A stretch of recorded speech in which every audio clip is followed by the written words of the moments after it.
How's everybody doing? Good. Who's first? Take questions. Coach, it feels like y'all, position group-wise, have a lot of versatility this year. Guys working infield, outfield. How do you guys as a staff make sure those guys are getting enough reps at each spot to feel comfortable on game day? Yeah, for sure. I mean, I think you start out right early on having to just kind of game plan of what they are, what they can do, and then that's really what the fall was for. Try to figure out some things and kind of who, pieces where they all fit together with this many new players. Different year in that way, right? I mean, last year totally different, right? You know where guys fit. Got a handful of guys coming in that you want to figure out where they fit best. But this go around, it was more a little bit of trial and error. Trying to figure out where they all go. And obviously, you add in a guy like Dixon with that versatility and his flexibility. I think really helps with that. But I think as we get through the winter time, right, you get into those months, you start to pinpoint some things you want these guys to work at, and start to target some different positions for where they're at. And you see what offensively they can do, and you start to kind of envision it all put together. But really it's a couple guys, you got a couple multiple positions, and you're trying to get them as many reps as you possibly can between practice, early work, and the BPs. And a lot of times maybe it's a guy, Braxton Trammell, right? He's taking ground balls during individual defense with me in the infield, and then during BPs getting his reps out in the outfield. So just trying to put them in position. Like any time as a coach, you want to put those guys in the best position you can to allow them to be successful. So, it is what it is. You only have so much time you can work with them, but you're trying to maximize the reps and also steer them in a direction where they understand, hey, what can I be doing on my own to get myself ready to play multiple positions? Obviously, that kind of stinks that you kind of have to go through that. When you get into the bulk of the season, look, guys will go through cold spells. Guys, unfortunately, may get injured. Is it nice that you are going through this because you have the reassurance of, hey, you know what, maybe this young man is designated as an outfielder, but if we've got to move him to second base, we feel comfortable about that more so than maybe you have in the past? I think it 100% helps you. It's going to help us moving forward because, as you guys know, we've all seen, you have no idea what the season's going to bring, who's going to be hurt. Star goes down last year. You have it every single year. Somebody goes down. So to have that versatility and again, to have a guy like Dixon that has the flexibility to really, honestly, probably play seven different positions, helps as well. And then that allows you also to just kind of spell some guys, right? Because we have so many new guys that have never played this many games at this level, and to your point, there's ups and downs, there's ebbs and flows, there's matchups, right? There's a lot of different things, and you guys have covered our seasons. So there's going to be a lot of guys used on any given day anyway. So even in late game situations, to be able to allow coach to pinch run for somebody, but then get better defensively in the outfield, I think that flexibility and versatility, and these guys getting additional reps at all these different things can only be a strength moving forward for sure. Coach, can you talk about with the transfer portal? How's that changed with recruiting? Yeah, I mean, I think every year, every team is different, and we're still evolving a little bit because the change is that you have no idea what's going to come down your way. So you can envision whatever you want for another team, but you go back to you're on the field last year, as our season wraps up, and within 48 hours, things change a little bit differently than we had anticipated, right, as you're putting together this year's club throughout the entirety of that spring. Right, you know what I mean? And so you just got to, in a lot of ways, and I know you guys asked Coach the question, you got to just keep going one day at a time, right? And it's even, the portal doesn't even happen, right, a lot of times until the season ends. So it's not like you can be like, all right, we're going to go out and we envision this type of player that we're going to bring in. In a lot of ways, it's you prepare the best you can and you put together the best possible roster for the future that you can. And when these changes come your way, you realize,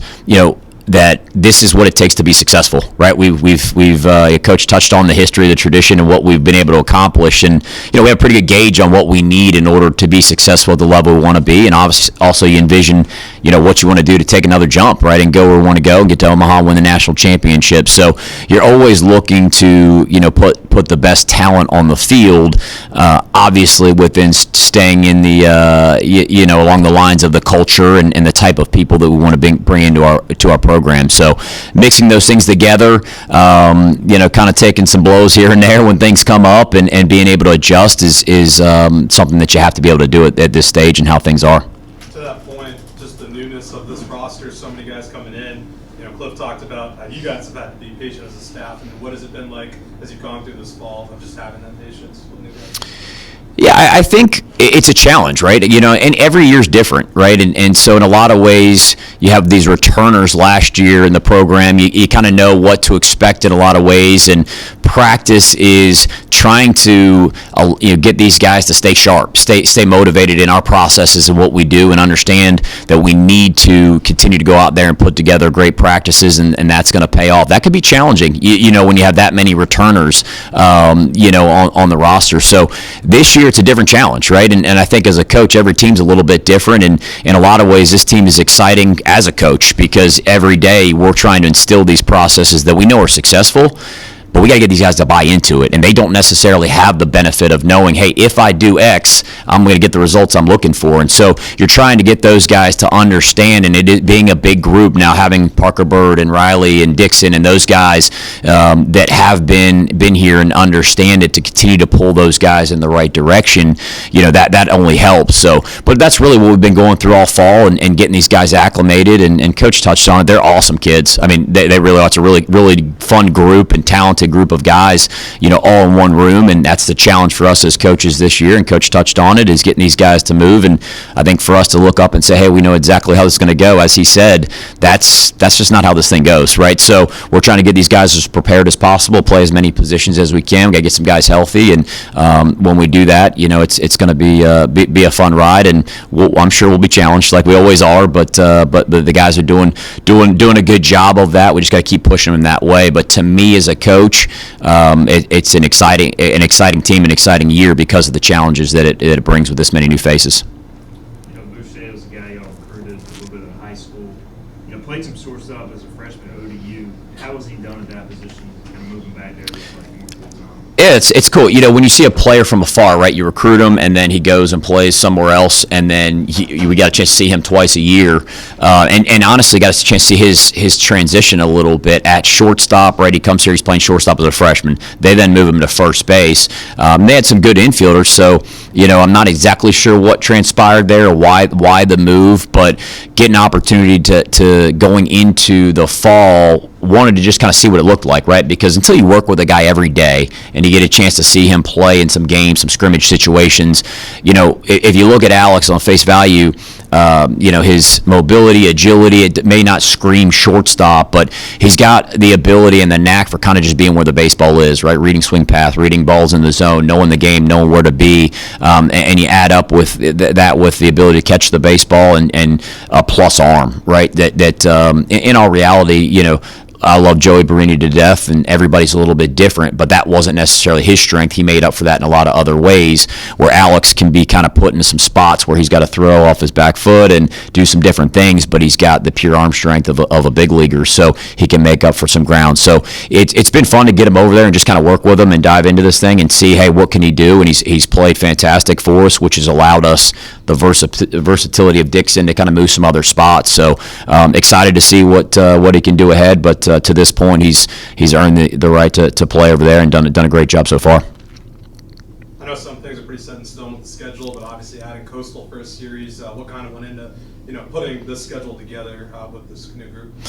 Yeah, I think, Coastal specifically those guys were here for the regional, and I think both teams just kind of enjoyed playing each other, right? And Coach reached out to Coach Godwin, and they kind of talked a lot about doing that in the future, and Coach Schnall obviously taking over there, kind of reached out, and looks like that thing's going to keep going for a little bit, which will be a fun series ahead. But in all reality, you put those things years in advance, and so obviously just putting kind of the final touches when you figure this roster out. But like always, Coach wants to play the best teams that we possibly can and put ourselves in a position to, if we go out and play the baseball that we want to play, be in a position to host a regional, and ideally play the way we really want to, put ourselves in a position to host the Super if we can win the regional. So that's what always goes into it, and obviously we're fortunate with where we're located to play awesome teams in the middle of the week and put together a really challenging schedule. Coach was asked about not being ranked, and you were talking about the schedule there. Is it more difficult now to even know who's going to be good with all the roster turnover? I don't know how far ahead you look, but is it more difficult now to look down the schedule and say they're going to be good, they're going to be bad, because of how the portal goes and everything? Yeah, I think really in our time here, and it's only gotten better, right, with the new staff at Clemson and the continued growth of that program. Really here where we're located, seemingly everybody's pretty good at this point between the Dukes and the Carolinas, the Wakes, South Carolina. And so, I think, again, where we're located, it's always going to be, pretty talented teams that we're going to be playing. And then obviously the conference is a little bit tougher to predict, right? Obviously you got some new teams in there now. And so I think that's the harder part, to figure out where those guys are going to be and what they're going to, be doing. But I think, as you know, Clip, we don't really get caught up in a whole lot of what the other teams are doing. I think we're trying to put together the best rosters we can, and you're putting together the best schedule that you possibly can. And I think if you go about it that way, we're always going to play talented teams. It may the ebbs and flows of some programs may develop, but I think you're always going to be playing against good competition for sure. Cliff mentioned the freshmen, just kind of coming in and having an impact. Who have been some of the guys that have stood out to you so far? Yeah, I think Coach kind of mentioned those guys, but Coach Knight will dive into some of the arms a little bit more in depth, I'm sure. But those guys are starting to come on. He's done an awesome job with those guys, just putting them in positions to play to their strengths and kind of what they're going to be, and kind of, again, just identifying maybe the roles that you envision for them, and bringing those guys along in that way. But Coach touched on it. I think Austin Irby, obviously, he's a fun kid to be around, and just his personality. You guys will get to know it a little bit over the next few years, but just kind of has a really good feel for the game and people, and just a fun guy to be around, and confident, and he'll be a fun player to cover. Braxton's a little bit different, a little bit quiet and reserved, but extremely hard worker. So those guys from a position player stand out a little bit with Alex, as Coach touched on there. So there's a nice pretty good core freshman there, man, that could bring a lot of things to the table. And again, being last year being so veteran, it's different, right? And I think a lot of places across the country, you have to play new guys and have to play young guys a lot. You see that a lot more than maybe we have over the last couple of years. But I think it's a talented group, and it'll be a fun group to not only watch this year, but I think moving forward, it's going to be a fun group to follow. Coach mentioned the change at first base with a double base and some new guys over there, maybe Austin Irby, Colby Wallace. Just how has that transition as a whole gone as a team? And then those two guys specifically, or whoever's going to play, how have they kind of adjusted to that as well? Yeah, I think it's I think it'll be fine. Yeah, I think honestly the interesting part will be for the base runners. They're just so have it, right, to run down and hit the base. For the first baseman, it's really they're just still going to the white bag, and they're going to play from there. And the few questions that have come up, right, some drop third strikes, or maybe get a forced play that they're going to try to turn a double play at first base, and it takes the catcher to the outside, and just for them to work over there is a little bit unique. It's more questions, honestly, but having these early season scrimmages with the umpires out there, they're able to bounce, some questions off of those guys. So I don't think it'll be too big of an adjustment. I think the guys will pick up on it pretty quickly. How's the tug of war going with you and Coach Knight when it comes to Colby Wallace? Colby and this offseason. Yeah, Colby's a stud, man. Colby's awesome. So I think honestly, it's been fun to watch his jump, I think, from the summertime to now. Just watching his presence at the plate, and it's interesting because on the mound, I don't really worry about Colby, because I think he's the type of kid that when the game starts and the competition gets going a little bit, he ratchets up a little bit in terms of his focus and what he's doing there, just because he's such a competitor. But it's easy. Yeah, Colby's smart. He's talented. He understands what he needs to do, and it's really just about his arm, right? Because we'll kind of see how things play out. But he's played some first. If he's got to go over and play some third, it becomes a little bit more of a challenge with the arm, and how we're going to use him. But Colby, just because I think our trust in who he is as a player and as a person, and knowing what we do and the competitor, I find it hard to believe he's not going to be given the ball in some big spots, here early on the mound. So we'll manage it. Coach always does an awesome job with the two-way guys and managing those guys and keeping them fresh. But it takes, as we've talked about before, it takes a unique player to be able to do that. And in my mind, there's no doubt Colby's that type of competitor and that type of talent. Anything else from Coach?